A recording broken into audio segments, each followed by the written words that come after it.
Hey all, and welcome to Geek Freaks. I am Frank, and today I am with Dee from FTO Podcast, or Nerd Talk Podcast.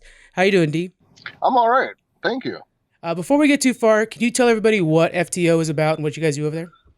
FTO is a lot of different things. We mostly focus on the social media aspect and the podcast, but we just talk about all things nerdy, like comic books, movies, TV shows.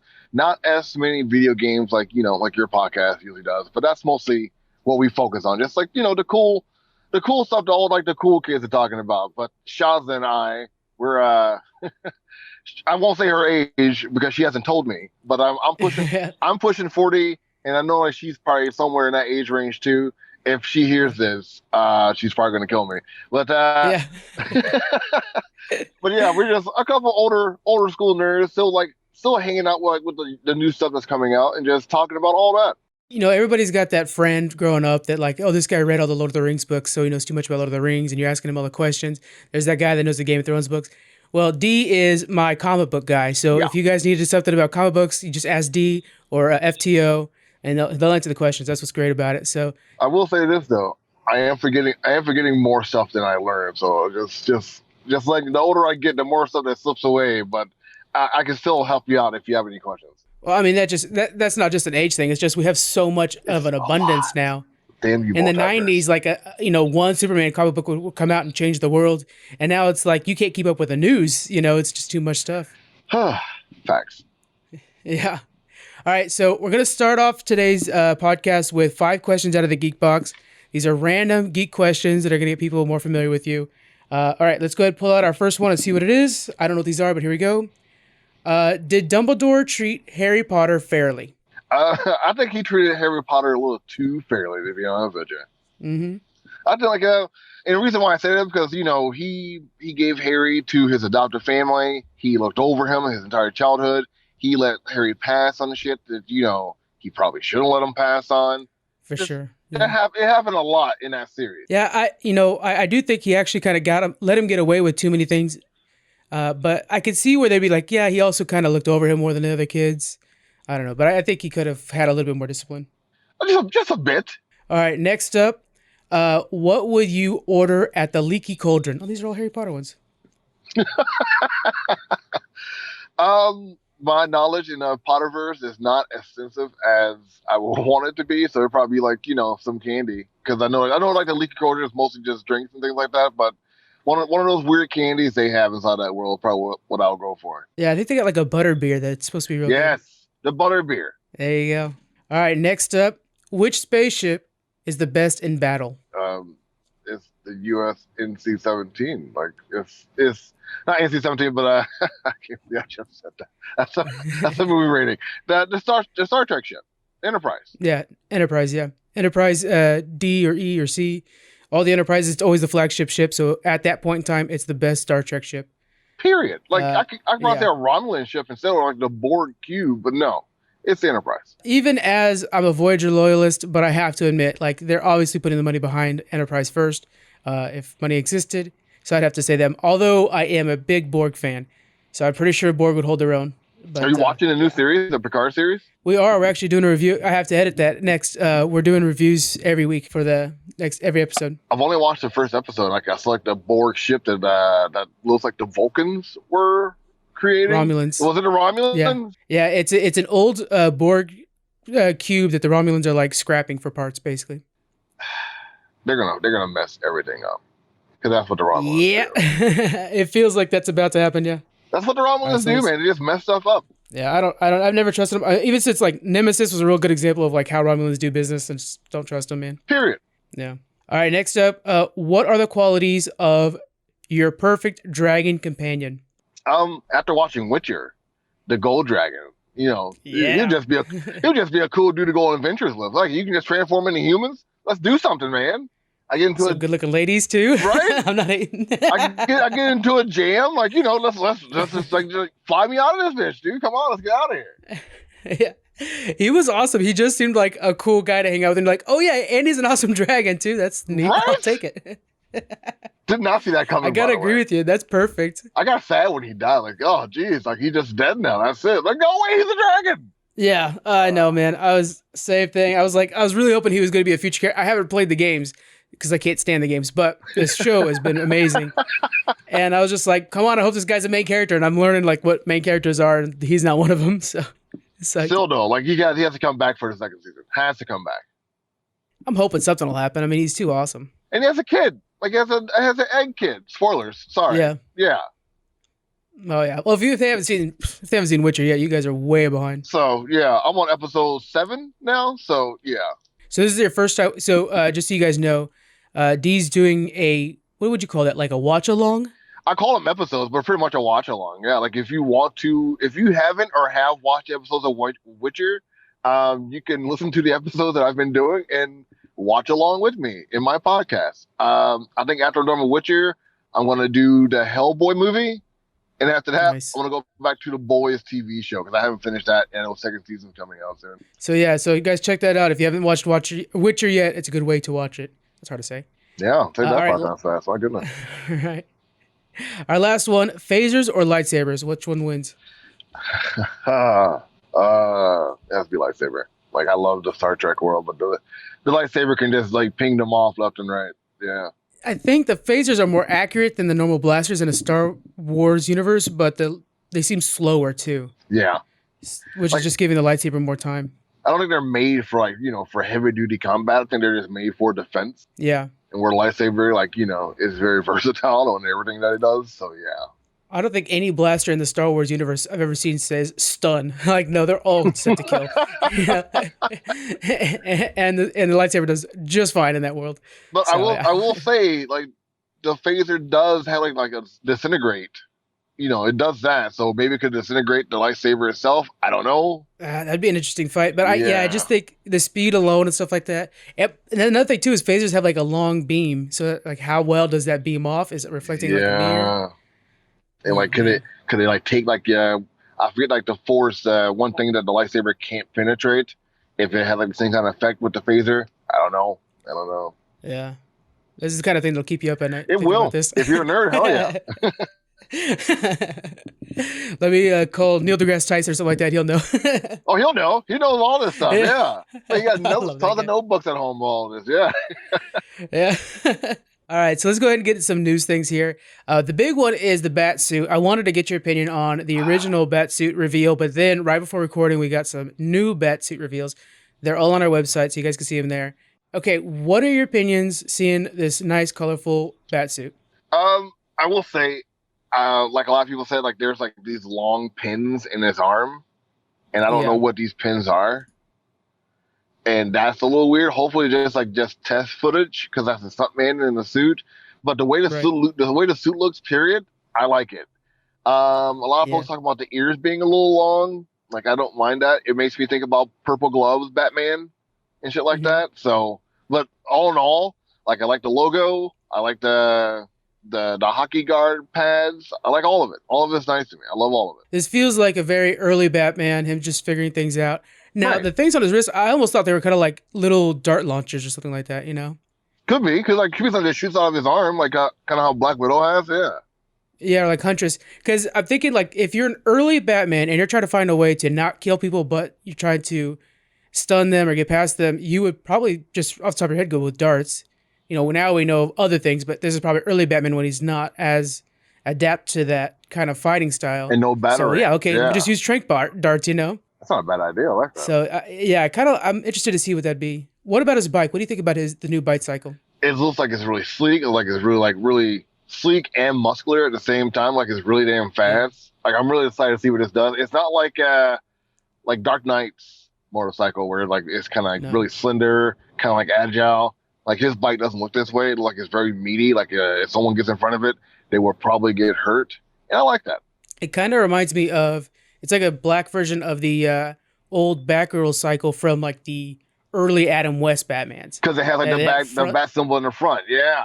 Yeah, exactly. And I was just like, that's pretty dope. I like that a lot. And it has huge exhaust because I thought, okay, is this like a battery on the side there, a big battery or something? But no, it has these huge exhaust pipes. It's just all muscle. This thing's gonna be a beast Yeah. rolling down the. We have 12 seconds of footage too where he actually crashes the bike, What? and you could hear that thing coming. Oh, you didn't see the footage? No. Oh, I'll link it to you. Appreciate it. But, Yeah. yeah, it's him, and people are saying it's Catwoman, but it looks like it's just another stunt driver. Could be. They're coming, Yeah. and Batman wipes out. It's so great. I'm all over that. But I'll send it to you. Absolutely. Yeah. But yeah, so overall, I'm really happy with this. So off of the earlier footage as well, what do you think of the bat signal in his chest? With it look this metallic look? Have you heard the rumors of what people are suggesting that might be? It's his parents' gun. They're like that's forced into his Joe costume. Chill's gun. Yeah. Yeah. Yeah. No, sorry. Hope The it's gun that killed his parents. Yeah. Right. Right. I like that idea because it was incorporated in the comic books also. That like he melted down the gun and put it into his bat suit and he wears it everywhere he goes. Yeah. Other iterations, like he had like the gun that killed his parents inside of his Batcave in a mantle. So yeah, I think like it's really cool. Like if that's what that is, even if like not a big reveal or a surprise to us in the movie, like still having that in there, I think that's pretty damn badass.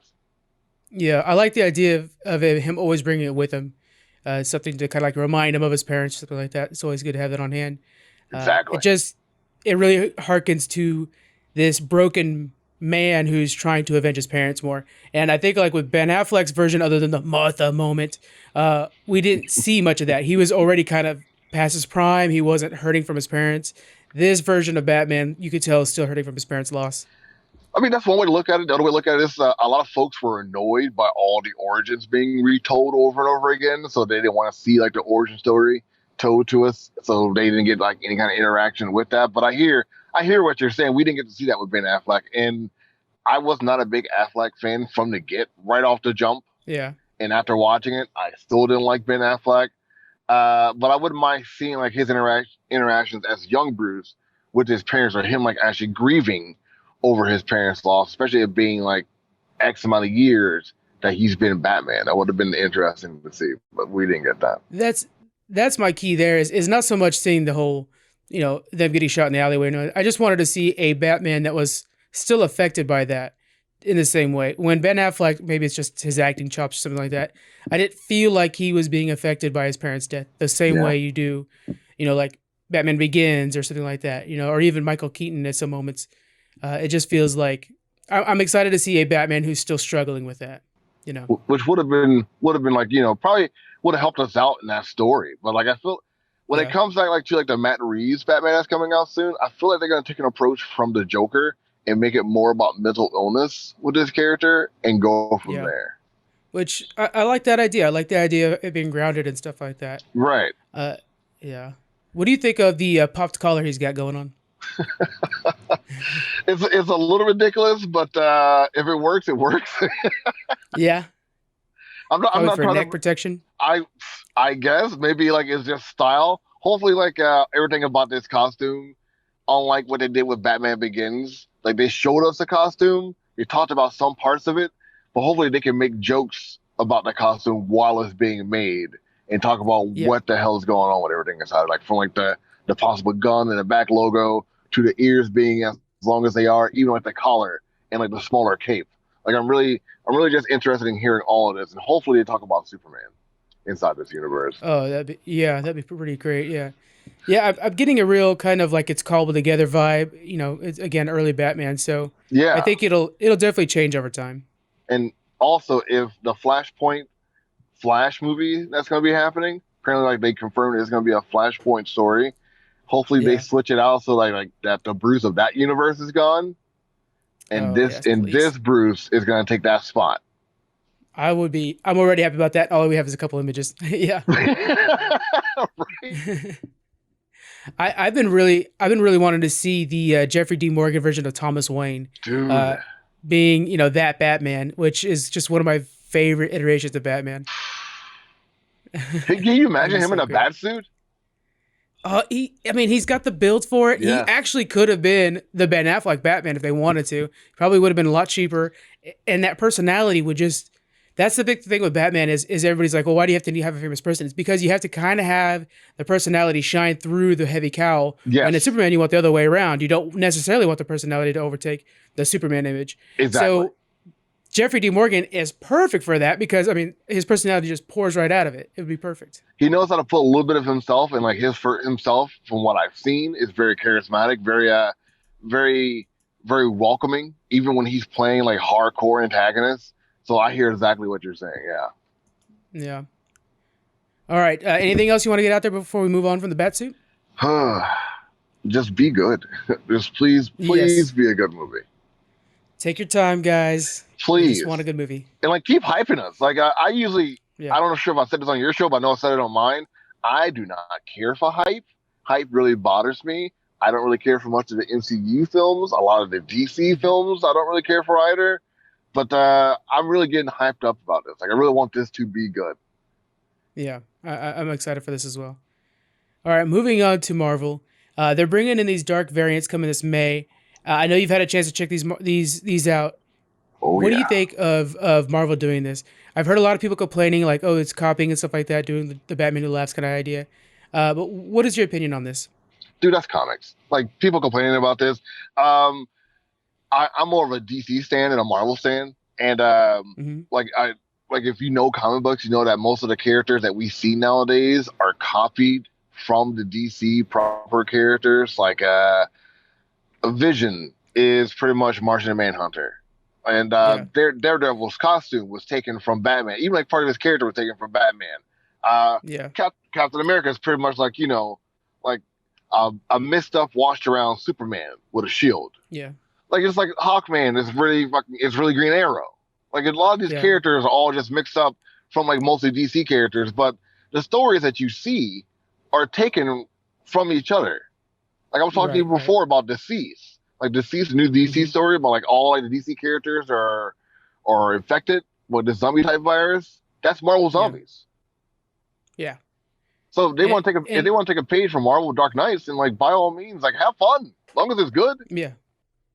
As the readers, we're the ones that get to enjoy it. Exactly. They're not going to take things that don't work. So they take say something that DC does works well, Marvel will take that and make their own version of it. It's not like they're going to take the bad stuff. They'll take the good stuff. So we're the ones that win out on this. Exactly. There's nothing wrong with it, you know? Looking at these covers, you reminded me so much. Deadpool was a good copy. Was it Deadpool first, or was it Deathstroke that was first? Oh, it was Deathstroke. Hardcore Deathstroke. Okay. All day. And it's like Wade Wilson, and what's the other name? Slade Wilson. Slade Wilson. Real far stretch, right? Yeah. And they're like, oh, we'll mix it up. We'll put him in a Spider-Man uniform. Like, don't worry about it. Don't worry about it. Yeah. And it was actually Rob Liefeld who did this too. So like of all people to do this, it had to be that guy. Yeah. So the fact that they share, we should be happy that they have this happy rivalry that they're always continuing over the years. Because it wouldn't be as rich as it is. Exactly. Oh, definitely. Yeah. Looking at the covers, do you have any favorites out of any of these? I do like the S Factor one. I guess it is very sexual, but like it looks good with all the colors the way it is. The Deadpool one you were talking about is also really cool. But my personal favorites has to be the Doctor Strange, just because of the way it looks. It just looks I tried to use this very often, but it looks badass. And it does. It really does. It just looks badass. Like I would take this as a poster and hang it up on my wall. That's how cool that looks. Yeah. And the other one has to be the Captain America one. And I know it's a little bit devilish, but that's the whole theme of this whole thing. But it looks really cool. That's the idea. Love it. Yeah. Yeah, he has like the Antichrist logo instead of a regular star on his chest or whatever. And it's just awesome.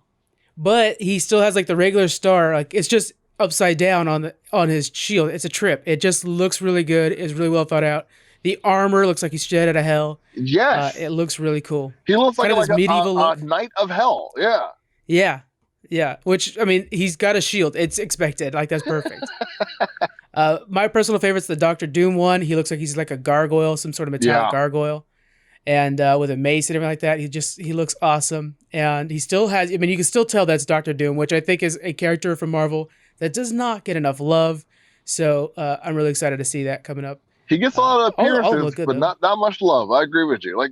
Yeah. And the one I don't understand is the Black Widow one, but I feel like you got to read that one to find out what's going on because she also has wings, and I don't understand why she would have wings.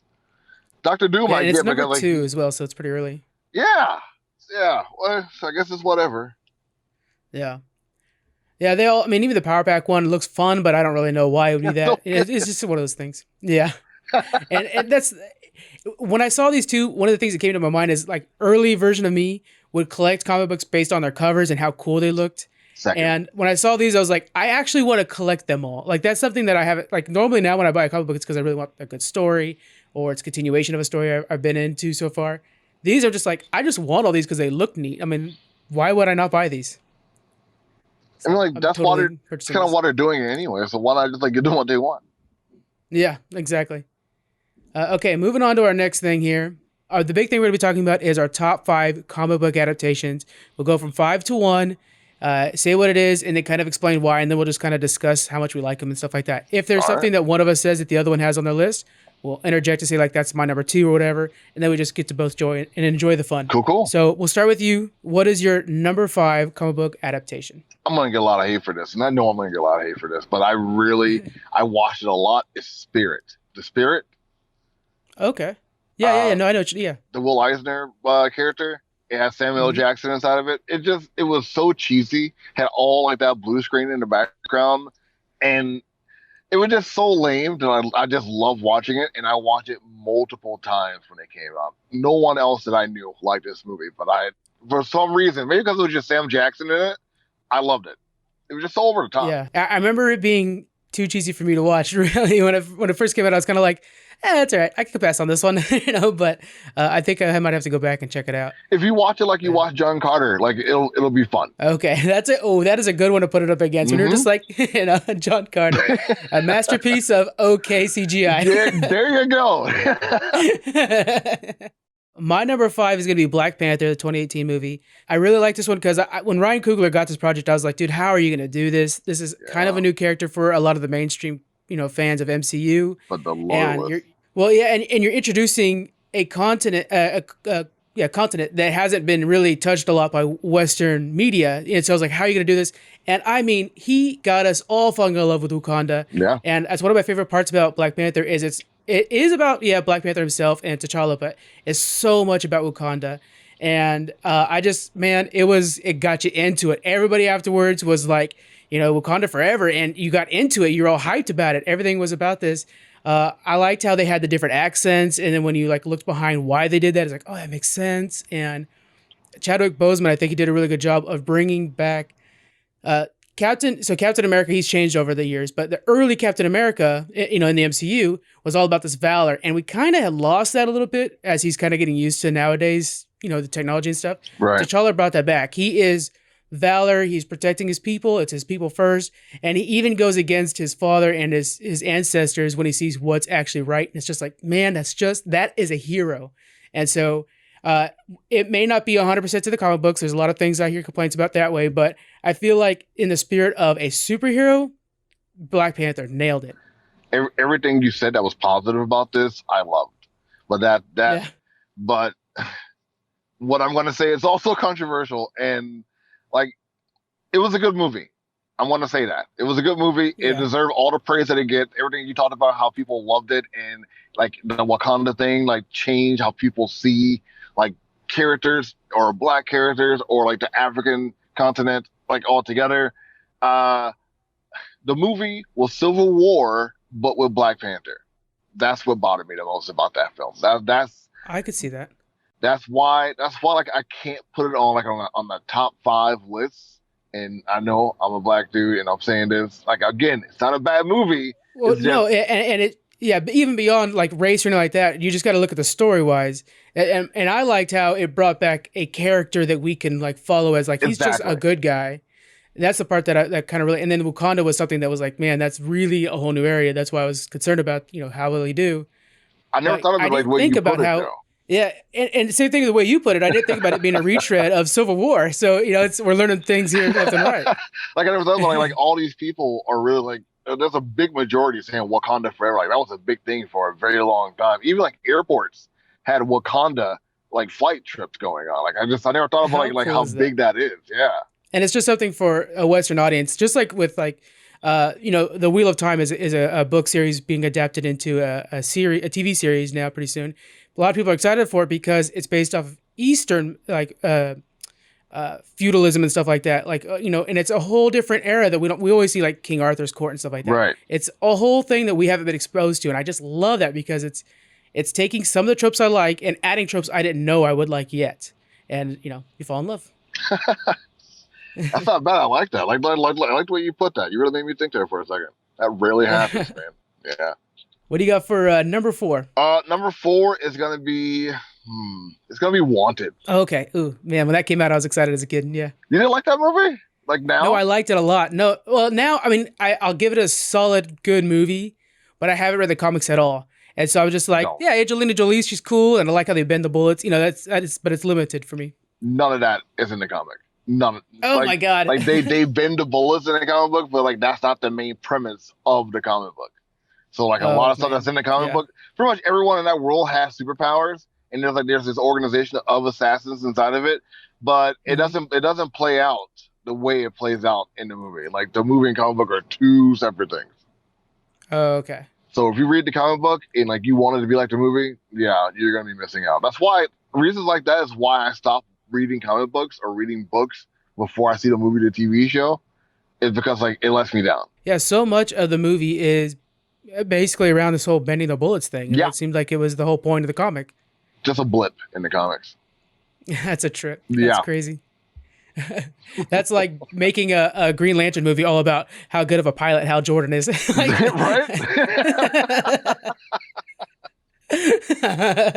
tons and tons of montages of how good of a pilot he is. Exactly. Yeah. At the end, he just picks up some random ring. Oh, hey, I got superpowers. I don't need this plane anymore. Roll credits. Sounds like a bad anime. Oh, man. Oh, man. That's good stuff. Anything else you want to get out there by Wanted? No. That's like, I like the cast. The cast was great. Like, in like the little nuances, it made me fall in love with Every Day It's the Same by 9 Inch Nails. It made me fall in love with that song all over again. So, yeah. Yeah. Yeah, good soundtrack. It takes you right back. It's depressing as hell, but it's a good song. Yeah. Most 90s rocks that way. Yeah, you actually listen to the words. Yes, it is. Yeah. All right, my number 4 is going to be the 1989 version of Batman. I had to put a Batman on my list, and I was like, okay, which one's it going to be? So 89 to me was kind of the start of taking comic book movies seriously. Mainstream media embraced it. You had Jack Nicholson portraying Joker, which then became the bar for comic book movie villains until, Heath Ledger, really, in my opinion. Tim Burton kind of captured this idea of Gotham that was, because before this, this was before the animated series too, so Batman was kind of this weird character that in live action, everybody would think of Adam West. And of course, the dancing Adam West or something like that. Or the comical bomb that he's trying to throw away. This one brought a dark Gotham, and I liked how Gotham, you couldn't pick what time it was in. It was either the 30s or the 90s or the 80s. You couldn't really pick it out. And that was all to Tim Burton. That was a good move. And then Michael Keaton really did a good job of portraying the Bruce Wayne part of Batman, which was something that gets forgotten about a lot nowadays, is how important Bruce Wayne is too. So I thought it was a really good movie, and kickstarted adult movies or comic book movies. It's hard for me to look at that movie in that lens nowadays. Like I get exactly what you're talking about, and you saying all those things really brought me back to that time. But me watching that film now is difficult because we've had so many iterations of Batman, and like the Batman animated series like did the same thing that movie did, but like in my opinion, it did it better and less cheesy. Yeah. So like I get what you're saying, and like that the reasons alone that you said, the fact that they put all those staples inside of it and like it set the platform for all these things, even if you put in bat nipples, like because it got a little campy after that, but still like it set the platform for all that kind of stuff. I know Blade really turned things around in the early 2000s, but like Batman really kind of kicked it off for everyone. Like we can get a serious-esque like superhero film. So good points all around for you. Yeah, it kind of took it from like, in the 80s, if you think of comic books, it was like, oh, it's for the nerds to read. And then after that, they're selling Batman glasses at McDonald's. It's something that's mainstream, right? Using commercials and whatnot for Batman for McDonald's. Exactly. And then like you said, the animated Batman series, I would argue, is the best version of Batman to date. Bar none. And yeah, it's perfect Batman. And a lot of the tone that they take for the Gotham itself is from like the Tim Burton version of Batman, where it's that very gothic looking buildings. Yep. And again, you can't exactly nail the timeline. I Yep. love that. I do love the Archer pretty kind of capitalized on that too. That was like the Yeah. where you don't know what time period this is in. Like Archer did the same thing, and they did it just as well as Tim Burton Emperor's Tim. So yeah. Yeah. Kind of future tech with these old like 70s computers they're using Exactly. to type in, Yep. you know, different things. Yeah. It's great. All right. What are we looking at for your number 3? Number 3, I feel like I'm getting so much flack from my entire list. It's Logan. Okay, yeah, no, that's a great choice. Yeah. I don't want actually that kind of should be on my list. Actually, that's a good choice. I was gonna make it Deadpool, but Deadpool's not on this list, just so you guys know. But I was gonna make it Deadpool, but I was like, you know what? No, Logan. Logan's like such a good movie, and Yes. I'm not sure about you. When you saw this film, I saw it with my buddy, and I was on the edge of my seat the entire time watching this movie. Oh my God, yeah. Dude, Yeah. there wasn't a moment while I was watching this film I was saying to myself, like, ugh, this is a really slow scene. Why am I watching this? Like, no, not at all in this movie. Like, wow, like every part in this movie makes sense. The story was cohesive. Like, you cared about the characters. Like, you were wondering like what was going to happen because you didn't really know what was going to happen. Like, everything about this movie was good, and it is really bothersome. Like, this was the last one of that series for Hugh Jackman and Patrick Stewart. But like, yeah, that is my number 3 right there. Perfect choice, dude. I mean, it has excellent closure for 2 major characters of that era of X-Men movies. And I had heard recently that they basically don't want to take up the mantle again because of how good Logan was. Mm-hmm. They don't want to tarnish that one. I can remember that final shot so well because I was just like, what a tour de force in the comic book world. But that pan back of the wooden cross, and you're just like, yeah, man, this is kind of where we need to go from here on out. These are how comic book movies should be done right. It was a great and I mean, Old Man Logan. It started a whole new series of comic books now of like Old Man Hawk or Old Hawkman and stuff like that. People are going out there and making. Yeah, what a great choice, and I'm really surprised it's not on my list. That's a good one. I just like I even think that Wonder Woman took some elements from that film and put it inside the Wonder Woman film because like the tone kind of matches it a little bit. At least like that's me talking. Yeah, especially the first 2 acts where she's kind of going through World War II, World War One, and stuff like that. That town scene is very Logan. Yeah, and like when Trevor dies, like you feel that same kind of pain as you felt when Logan died because like you got such a closeness with this character. Even in this one film, they kind of matched that like that Western noir kind of feel, even in like the superhero Wonder Woman film. Like it was very cool. Yeah, it's the same thing they're doing for The Mandalorian in that sense, where it is like this Western that you're following along, and you're falling all over the character who doesn't show his emotions well, right? And you're seeing how they're being protective, and it's that classic samurai and Western kind of thing. Yeah, man, it's a great choice. More so with Mandalorian because you can't see his face. So yeah, it's pretty great. Okay, my number 3, and this was going to be actually a TV show adaptation, but it's The Walking Dead, AMC's from 2010 to current. See, now I feel like you did with Logan. That's a good one. Go on, please. Yeah. Now, okay, this is the comic book's written by Robert Kirkman. He was doing this one from 2003 to 2019. Robert Kirkman, I mean, he's just one of those guys. I love his Oblivion song. He does a really good work. I like how the show dips in and out of the comic book, continuity. They pull kind of what's good and they kind of try out their own things. Some of the things they've tried on their own, like Daryl, which is one of the best characters on the show, right? Completely invented for the show. And I think now, if you look at how the show's gone from here on out, I think he still sticks true to what Robert Kirkman envisioned in the first few comic books. You know what I'm saying? I think he's still kind of part of that old school Walking Dead kind of loner surviving and stuff like that, and how he interacts with community. When other characters have evolved, he hasn't evolved the same way. And I'm like, man, he really feels like he's a part of the comic books, although he's not actually in it. It's kind of nuts. Daryl was definitely the Harley Quinn of Robert Kirkman. Yeah. Yeah. He almost stands out of it. He's like, if you got the foreground and stuff like that, he's up ahead of it a little bit to where you're like, are you a narrator? Are we you? What? It's kind of, he's like the audience member almost. Exactly. Oh yeah. I also think Robert Kirkman is like the new. I think he's the new like Stan Lee. Like, and I know that's boastful, like very that's bold pretty words. High up there, man. Yeah, I know. Yeah, I know. But like with Invincible and with this Walking Dead that he has right now, and I'm pretty sure he's gonna come out with some more stuff. I know Robert Kirkman's not finished doing what he's doing, but I definitely feel that Kirkman has that same type of feel that Stan Lee had when he was doing this thing. He's just not as much in the spotlight as Stan Lee was. But I'm telling you, I give it a couple more decades, and people are gonna be like speaking the name of Robert Kirkman the same way they talk about Stan Lee. Yeah, this feels kind of like the Jack Kirby days where Stan Lee and Jack Kirby are just sitting there like, boom, let's invent something crazy every day. Like, it's just awesome. Like Otley and Kirkman. Absolutely. Yeah. Yeah. And if you haven't read Oblivion Song, man, I can't suggest it enough. It's kind of this little thing he's doing on the side. And I'm like, man, AMC, you're going to be buying this. I know you will eventually. So it's really good. But yeah, that's mine. So what is your number 2? Number two is Civil War. You were just talking smack. how about this? My number 2 is Civil War / Black Panther. That's my number. Okay.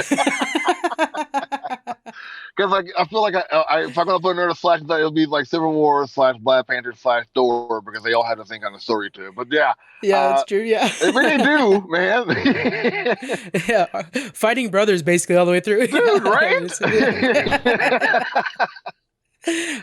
But it was the first. I wouldn't not refer because Thor was first, but they did it better than Thor was. It was a full-on spy thriller. It's a movie that's good by itself. You can take that label of comic book and just toss it in the garbage, because like the movie by itself is absolutely amazing. And just like Logan was for me, where it didn't have any bad moments. Like I was on the edge of my seat. I was biting my nails, wondering like what the hell is going to happen. I feel like Captain America is really going to die inside this movie, because that's honestly what I thought was going to happen. Like, is Chris Evans still doing any more Avengers movie? Because I feel like he's going to die in this movie. You know, it's funny that you bring that up, because I think that movie more than any other movie, including Endgame, I was looking at people's contracts.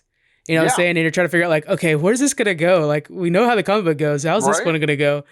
And it was kind of like so much stuff. It was such a treat too, because it was kind of like a mini Avengers, and it came after Age of Ultron, which felt a little flat. Exactly. And this one was just like fire, fire, fire. And we had Spider-Man coming in, Black Panther. Yes. Yeah, and like fucking Fury was presumed to be dead. Like, you didn't know what was going on with that. Like, and then you see Bucky grab the shield with just one hand, like it's robotic. Even if you read the comic books, seeing that was like mind blowing. Like, whoa, did he just catch that damn shield? Are you kidding me right now? Oh man. I mean, that's a good moment, but nothing got me more just shouting in the theaters is like an Endgame. Spoiler alerts, guys, when Cap grabs the Mjolnir. Like, I was yelling. I was so excited. I was like, oh shit, I can die now. It's okay. And then he says, Avengers Assemble, and I'm done. Like, that's it. All right. Well, I guess I don't need to watch the rest of this. I can just go home now. Life complete. But yeah, Civil War, really good choice, man. That's a good one. Like, it has to be my number 2. Like, if it's not my number 2, I'm not a good comic book fan. Yeah. That's a good one. I'm really surprised we haven't had any crossovers yet. Normally that always happens. So that's pretty crazy. You would figure like even like with Black Panther being introduced in Civil War, that like you would have saw maybe a crossover again with just 2 other characters. I think that's probably what the TV show is going to be all about. Like, for a good platform for the crossing over to happen. Yeah. And I know Hawkeye doesn't have I know that Renner won't be on Hawkeye anymore, but I'm pretty sure like when things die down with what went on with him and his wife, that they can possibly sweep into that show, or put him inside like Falcon and Winter Soldier, put him inside the Scarlet Witch TV show. Although I don't know what's going on with Scarlet Witch and Vision, so unlike most of you, I did not watch Endgame. So like, I know that scene because I've seen tons and gifs of it. Did I spoil Endgame for you? No, oh you my didn't. God. The internet spoiled Endgame for me. You're good. I was about to be very upset with myself. You're perfectly fine. Like, I saw tons of spoilers for Infinity Wars. Like, okay, I guess I'll watch this movie since there's so many gifs and jokes about it. Oh man, go watch Endgame and then appreciate Black Panther better. That's the thing, right there. You know what? I heard he dies inside of it, so like, you may be right about that. Yeah. Yeah, he steps up. You were like, that boy right there is leading the MCU from here on out. You were just like hyped because he was carrying it. Because he's the new head. No, it's Carol's the new head of Avengers, but he's a part of Avengers now, right? Well, whoever has the title Yeah, he's part of the Avengers, but whoever has the title doesn't matter because when he's stepping up with like the troops behind him, you're just like, yeah, man, I'd follow you in battle. Like, I don't see why anybody else wouldn't. Just like Cap, just like Cap is, that's the aura that you're getting off of Black Panther. That's now. aura. T'Challa Okay. just kind of struts up, and you're just like, yeah, I'm following around like right behind you, man. I'm good. Let's do this. I don't want to take it. I know like you're trying to get your number 2 out too, but I really hope when they bring the Fantastic Four out that they incorporate the Black Panther along with them.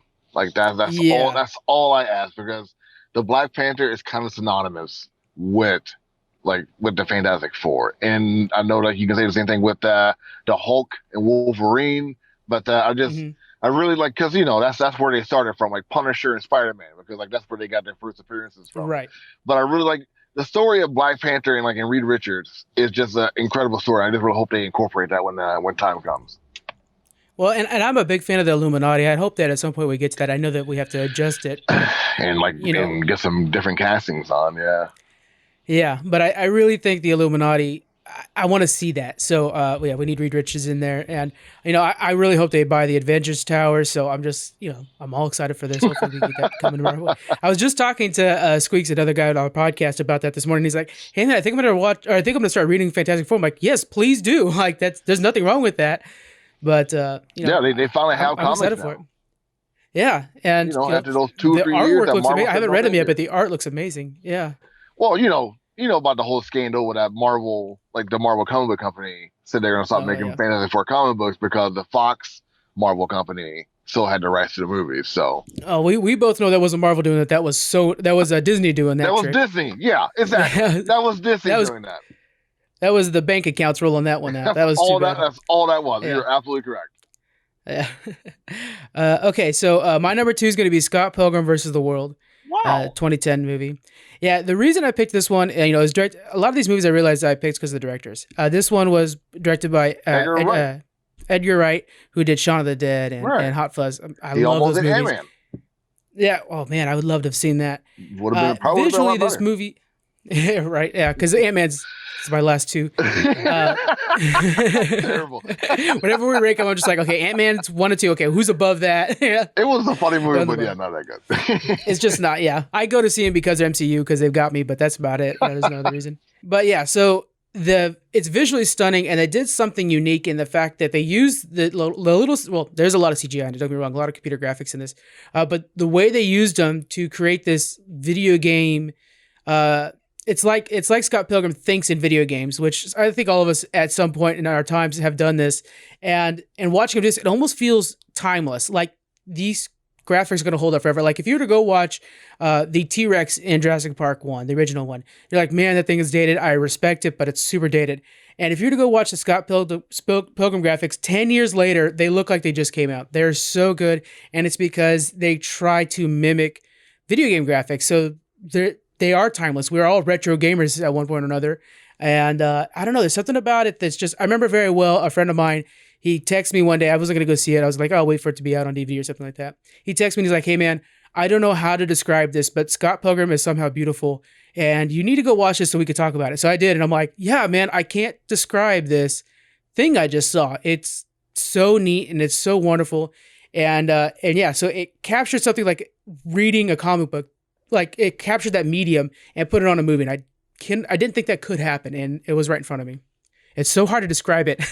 and the most I'm not like the most non-mushy way, but still like has some mush inside of it, which full on emotions. It's like Scott Pilgrim is very beautiful. It has heart, it has deception, it has like perseverance, it has tons of grit inside of it. It has love and like a coming of age story inside of it. Also, it has like all those different elements inside of it. But you still see Scott Pilgrim for what he really is. Like he's not the nicest person. He's not like the best person either. Yeah, and like you still get to see his struggle. Yeah, he's actually probably not the good guy. The good guy that should be Knives of the whole story. Yeah, and in the comic book it has a different ending, but you're like, okay, I get what you guys are doing. You got to sell this to the media. You got to sell this to the masses. But yeah, the whole time you're kind of like, yeah, you're kind of a dick. Like, why am I rooting for you? And yeah, you are. You're like beat up these ex-boyfriends who, they're just all by your perception of bad. But yeah, it's interesting. It's the way that it happens. It's weird.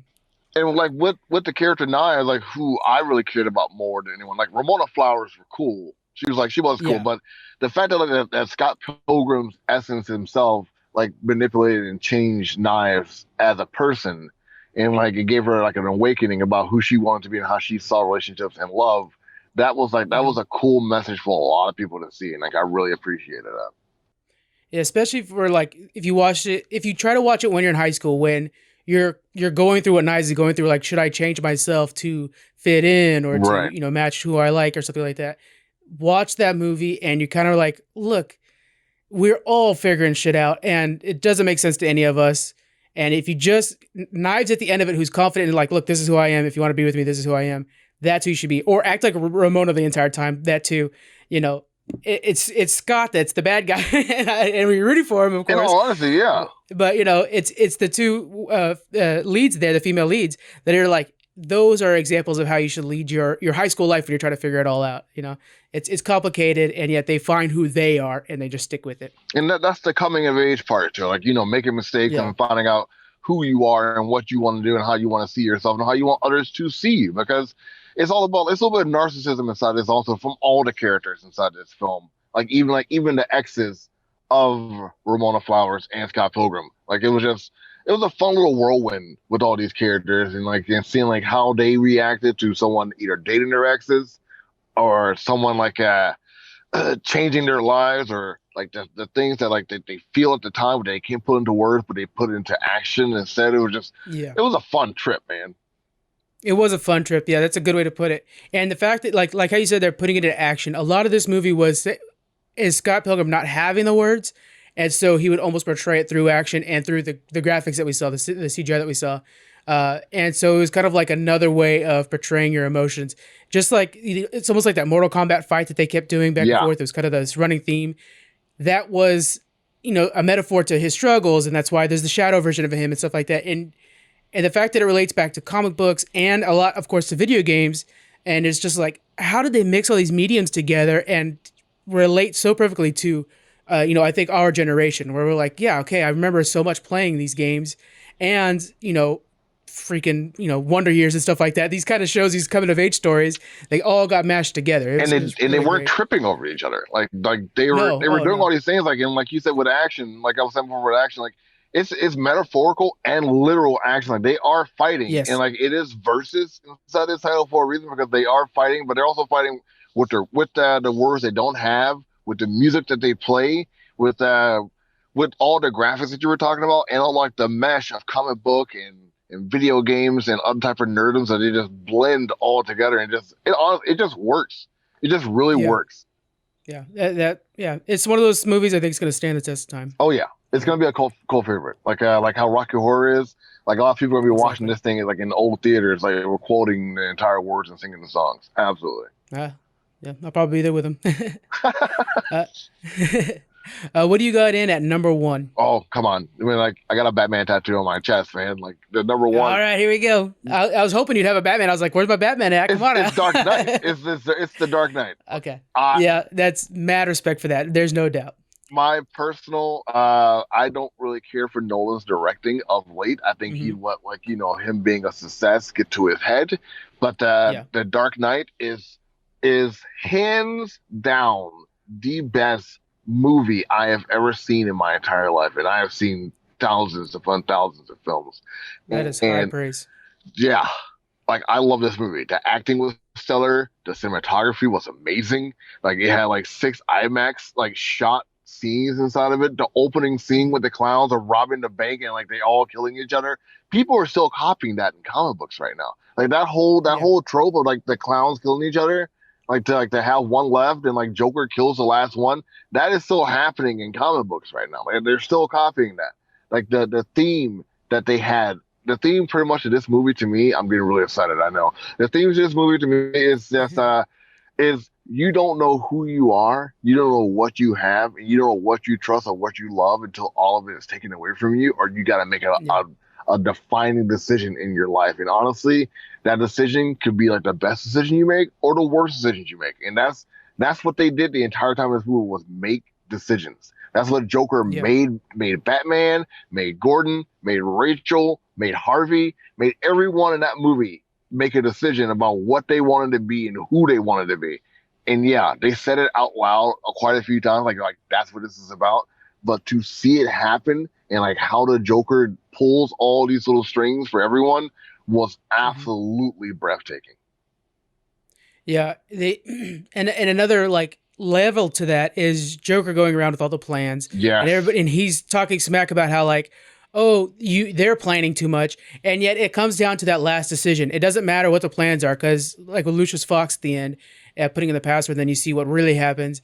It's kind of one of those things where it's like it doesn't matter what the plans are. It matters at that moment. Do you pull the trigger? You know, what do you do? Do you use this technology that's bad? Do you drop Joker? You know, it doesn't matter what the plan is. It matters at that moment, is the trigger pulled? And you're right. It's all about these decisions and who they made. It's something else. It's crazy. Because even the Joker had a plan. Like even like the Joker had plans the whole damn movie.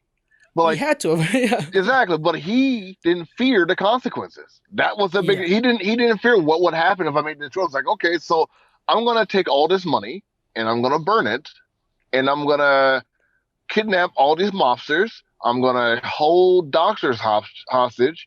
I'm gonna kidnap these news reporters. I'm gonna put them all in one building, and I'm gonna wait for Batman to show up and see what happens. Because I just killed his love interest because he obviously loves this woman. Because I threw her out a window and he chased after her. So he obviously cares about this person, and I want to see what happens. Because either he's gonna kill me, or he's not gonna kill me, and we're gonna see what happens with that. And that's what he did.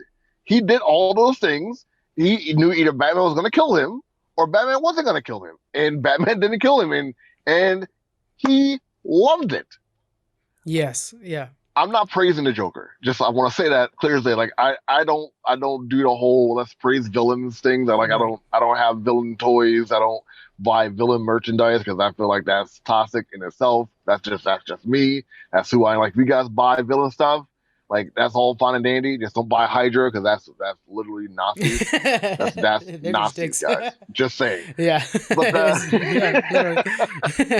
But like that was insane that he did that thing, and like it worked out. It worked out in his favor because either option for him he was well prepared to do. Batman wasn't willing to make those choices, and that's kind of what Alfred was trying to tell him with the whole gem story.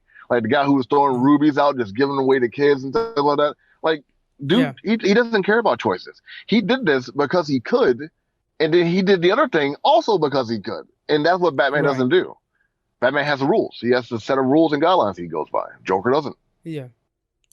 And it brings my favorite part of Joker out too, that a lot of people don't talk about, is this idea that Joker exists because of Batman, and that all he wants to do is basically compete against Batman, or to play against Batman as two actors, you know what I'm saying? Right. And there's this, I can't remember what comic book it came from, but the idea that Joker killed these two guys that were going to go out and kill Bruce Wayne, and it was like no type of thing.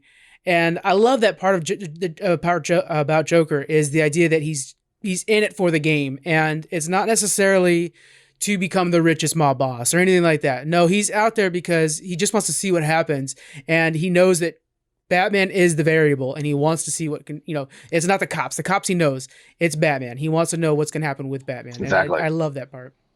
Like, there's always a positive and negative with protagonists and antagonists. Like, no matter how you see the character or how they see themselves, like the plus that we see is Superman. The negative is Lex Luthor. Like they're the polar opposite. That's why they have like such a constant struggle with each other. With the X-Men, it can either be the government or Magneto, depending on how you look at it. With Iron Man, it was the Mandarin. Like with Iron Man, it was the Mandarin. With Batman, it's the Joker. Like he is, like some people would say it's Ra's al Ghul, some could probably say it's the Riddler, but like we all know it's the Joker. Yeah. And however you see Batman, however high of a pedestal you put him on, however incredible, he's Batman. Like however many times you say that, like you have to get that same kind of credit to the Joker because he is the very opposite, but the exact same as him in the negative, like most disturbing possible way. Now, do you think this movie would have done as well if it weren't for Heath Ledger's acting? This is kind of putting me on the spot. No, it You're wouldn't. not gonna make any friends today. It would not have done as well without Heath Ledger. Like Okay, I don't care if you put Joaquin Phoenix inside of it. I don't care if it was Jared Leto playing like those same scripts. No, Heath Ledger redefined the Joker for the 2000s. Like people gonna look back probably like in 2040 something, 2050, look at the films that came out in the early 2000s, see The Dark Knight, like wow. Like and they look at the comic books in the same era, like he changed how people saw that character. Just how you said before, Michael Keaton changed how we saw Batman. That dude changed how we saw the Joker. Like Heath Ledger changed how we saw the Joker, and you could probably say like Frank Miller changed how we saw Batman, and like Tim Burton just like kind of like changed all of that, and Keaton just played the character. But it's like all about what you see, and we see Keaton as Batman. We saw Heath Ledger as the Joker, and those two, Jack Nicholson did some cool stuff as a Joker, and he changed that character around too. But that Heath Ledger Joker is still around, and I don't think like we can substitute Heath Ledger for Arthur Flick, Joaquin Phoenix Joker, because the Heath Ledger Joker is just way too intimidating and like a great competitor to Batman.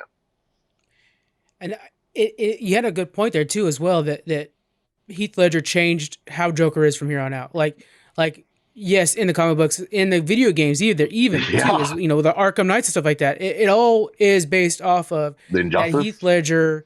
Yeah, great example. It's that. Oh, man, it's something hard to describe, but it's just that passion that he has, and it's something that is not a mob boss. It's beyond all that. It's like he goes to another level that's beyond whatever. Like we almost feel like we're below the fight between him and Batman. Like we're just watching these two, and we hope that our side wins, but we're not on the same level as them. And it's great. We're very lucky to have him. This is a spoiler. I'm not sure if you watch the show. I'm like, you still got to do your number one. Like, I hate to hype you guys up like this, but I just finished watching Harley Quinn, the TV show Harley Quinn, and like the fun that you say that like we're just watching like their fight go on. We're like just like people along for the ride as they fight and do their things. And they didn't exactly do this in the Harley Quinn show, but they kind of nodded to that inside the show. That like the Joker and Batman, like, they're superior to the humans inside that world.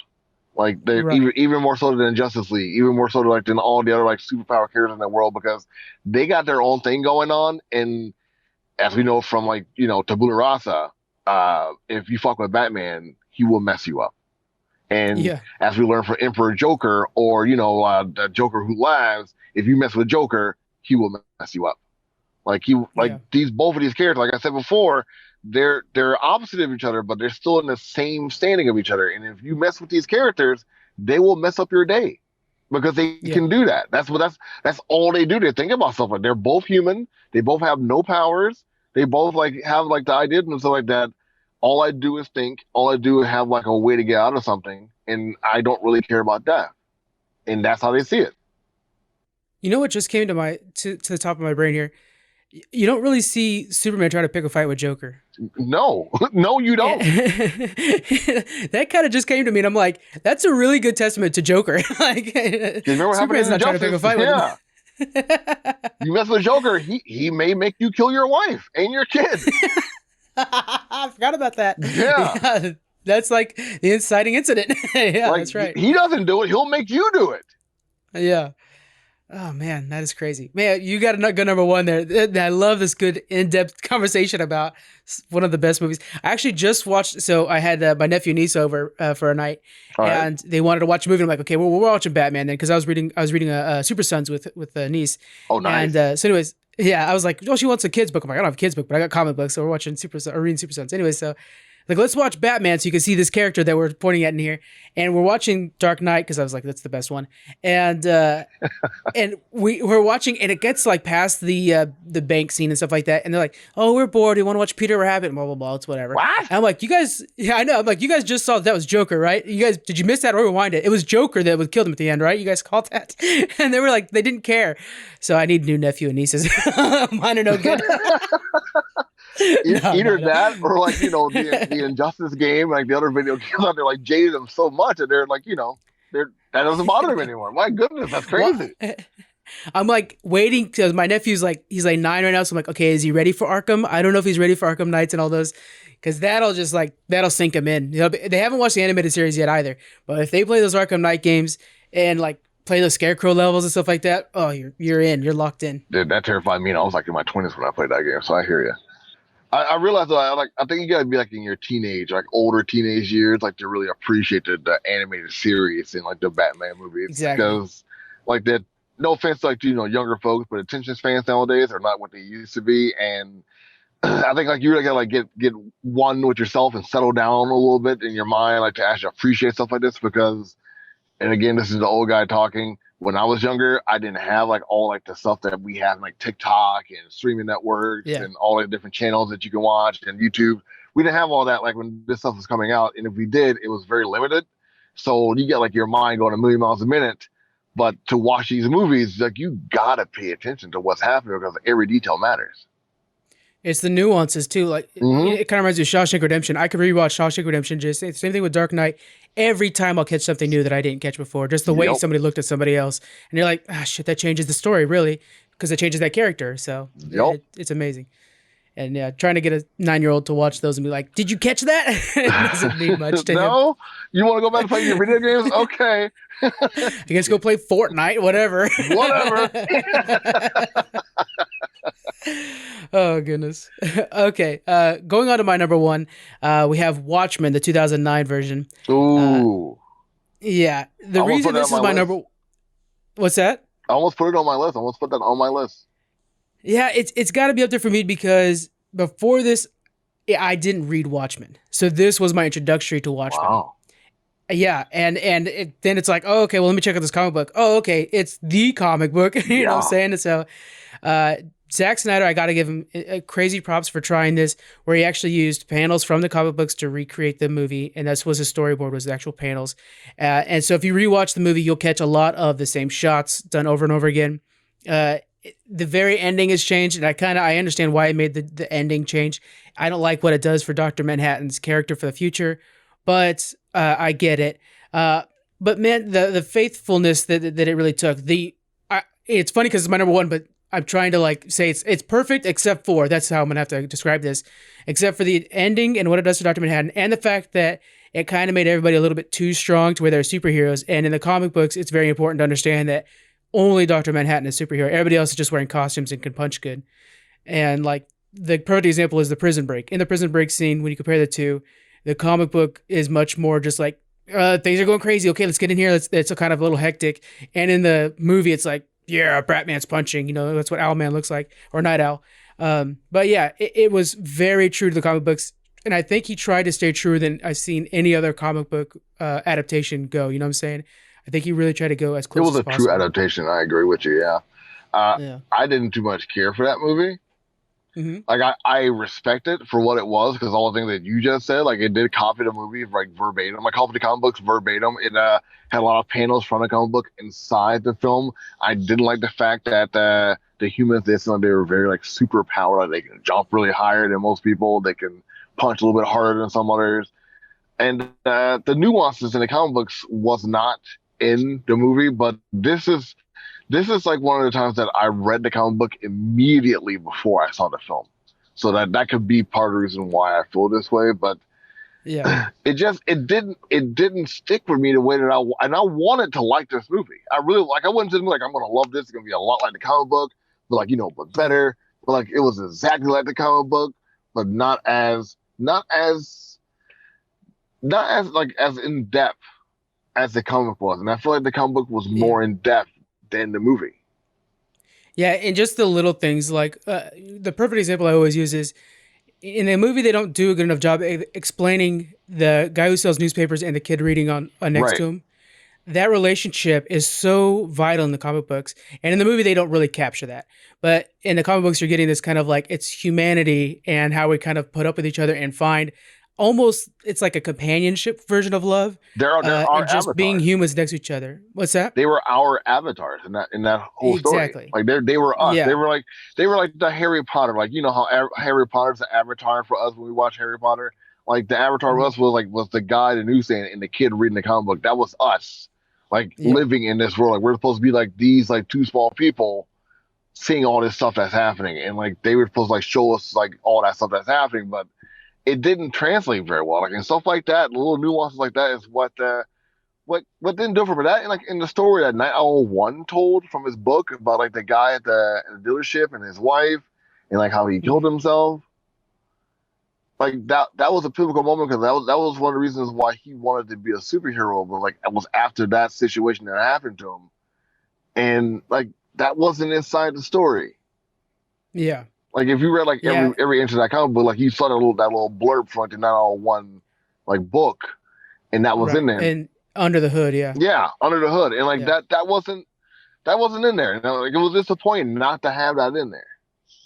And a lot of the pirate, the comic book within a comic book wasn't in the original movie. It is in the extended cut apparently. Right. Gerard Butler. And in the comic book, it's important. To me, in the movie, when I watch the extended version, I'm like, this actually slows it down too much. I think the reason that this is my number one so much so is I had the adverse reading order than you did. So you did comic book into movie. I did movie, and it was like, okay, I need to learn more about the Minutemen and stuff like that. And then I used the comic book to like delve in more. And so I think that's where, for me, it's so much better is because it opened up how cool the comic book can be. That's another thing too. Like the Minutemen, you didn't get to really see the Minutemen very much inside the movie, Yeah, and they were a big them. part of the comic. Yeah. Now, have you seen the HBO Watchmen show? Absolutely. Okay. Every Just a single quick episode. aside, what was your favorite part about the Watchmen TV show? The Hood of Justice. Okay, baby. I love that. I was like, can we get an entire series just about this Hood of Justice? All about it. Put it in black and white too. I'm all for it. Hell yeah. It was just one episode and I was just like, you guys are passing up the pinnacle of this entire series. I didn't even have to watch the rest of it and I knew. I didn't even care. Like if I don't watch the rest of this, like it's fine because like that was amazing. I was now to me, that's canon. I'm like, every time I see Hood of Justice in any Watchmen, anything, I'm like, yeah, but really, you know what I'm saying? Like, he was really good about hiding it. If you check out, like, if you actually reread the Watchmen story, like, they do nod to the fact that, like, he could have possibly been a black person or that because of what happened in those areas. Like, it was a lot of stuff that happened to black people, and, like, all the crimes that the Hood of Justice was stopping was crimes against black people. Yeah. So like if you reread that Watchmen story, you're like you if you see all that, you'll pick up on it and knows like to yourself that like the Hood of Justice has to be a black person. Like he has to be. And if you listen to my podcast, like before the show came out, I also nodded towards that. And luckily, thankfully, I was right. Yeah.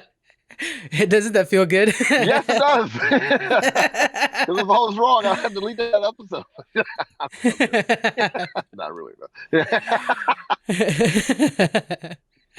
though. Okay, so that was our top 5, guys. I think some excellent lists here. We got into some good conversations here. Okay, so before we head out, though, why don't you go ahead and tell them what you're going to be doing next, where people can find you, and what they can expect from FTO. Right now, I'm focusing on my FTO news. If you guys have been following me, I tried the FTO news thing before. It happened like a couple of years ago, back in 2016, and I stopped for a while because I moved around a bit, and then I started FTO news again, but it was like in the universe of DC comic books. It was just one episode, and I feel like this is too hard for me to do. It's really difficult, like to pretend like you're in a fictional world that doesn't talk about the characters as if they're real people, only like they're superheroes. Yeah. I couldn't like keep doing it. Maybe someday in the future I'll go back to it, but I want to go back to that old format of doing like a news, TV, news, comics, and an artist. Talk about an artist every episode, and put a spotlight on them every episode. And I missed that, and I thought it was fun when I did it. And the reason why I stopped doing it because I did too much, and a lot of comments. And now it's cool to be who I am. And what's not that cool back in 2016, 2014, like to be who I am and talk about nerdom because I got a lot of bad messages back then. But oh, that's too bad. Yeah, it was a pain. But now I'm trying to go back at it, see what it's like. I'm a little bit older, a little bit chubbier. We'll see what happens. You just got to do you, man. You know, just pretty much, yeah. I mean, can't feed the trolls is the way I look at it. No, and that was my thing too. Like, you know, it was in a culture not to block people back in like 2014, 2015. Now, like, it's like the norm is to block people. So yeah, it's a lot of stuff you got to take in and like it's give and take and all that. But I'm doing what I'm doing. My Facebook page really took off because I put a lot of attention towards that, and I feel like I've put the same attention to my Instagram and Twitter and all my other stuff. It'll be just as fun. So, all right, guys, that is going to be it for us. Please go and check out FTO. You can find him everywhere podcasts are located, and especially on Twitter. I love watching everything you tweet. It's really good stuff. And yeah, join in, guys. Thanks. All right, guys. Yeah, we'll see you guys next week. Bye. Thank you for joining us on the Geek Freaks podcast. You can find us on Twitter at Geek Freaks Pod. We're also on Facebook, Instagram. You can email us. We have our Patreon and a store.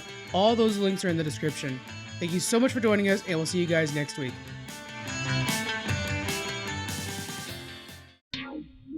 Have you ever been reading through a stack of comics and thought, maybe I should see what this Arkham Asylum game is all about?